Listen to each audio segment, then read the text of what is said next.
Sie wohnt und putzt hier im Gemeindebau Goethehof. Claudia Nachfolg ist Hausbesorgerin vom Beruf in guter alter Wiener Tradition. Wichtig ist ihr: Ein Verhältnis, ein gutes, sollte man eigentlich zu alle haben. Egal, wer das ist. Und ich glaube, nach so vielen Jahren habe ich das so circa im Griff, mit wem ich wie umgehen muss. Wenn sie aber in Rente geht, dann soll ihre Stelle verschwinden.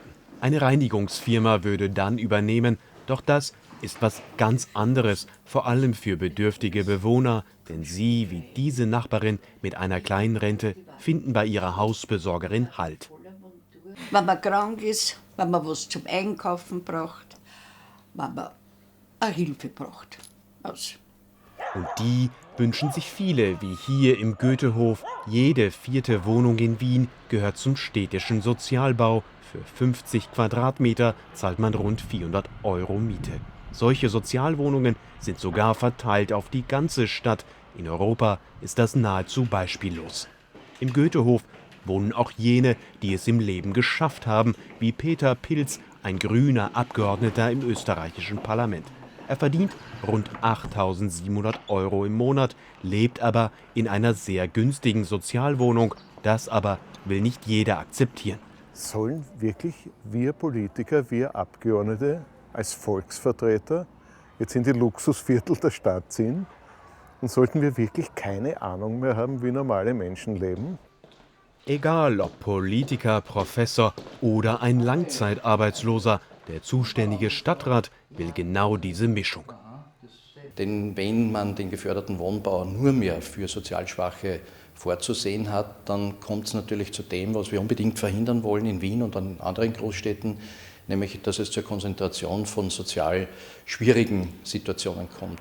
Was aber, wenn jemand ganz neu in der Stadt ist, wie dieser Kleine und sein Vater aus Syrien? Zwar haben sie einen positiven Asylbescheid, aber noch lange keinen Anspruch auf eine Gemeindewohnung, die sie wohl nicht bekommen werden für Jahre hinaus. Bekommen haben sie über einen Hilfsverein etwas anderes in einem privaten Altbau. Für sie derzeit mietfrei, aber unsaniert, denn wäre saniert, könnte die Familie die Miete gar nicht zahlen. Sie sind froh, überhaupt eine Bleibe zu haben.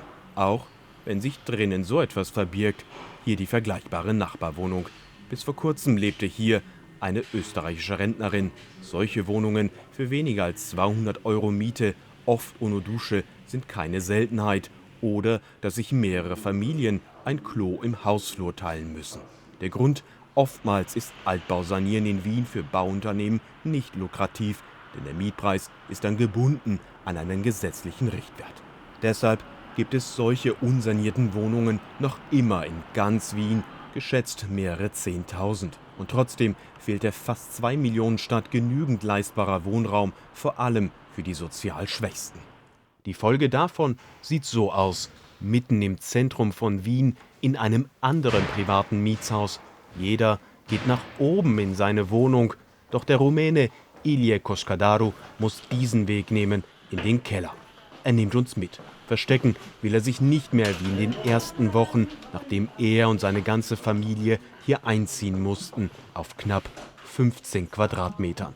Die Miete unglaubliche 550 €. Mit Gelegenheitsjobs schaffen sie es gerade, wie Vater Ilie erzählt. Doch hier bleiben will er nicht.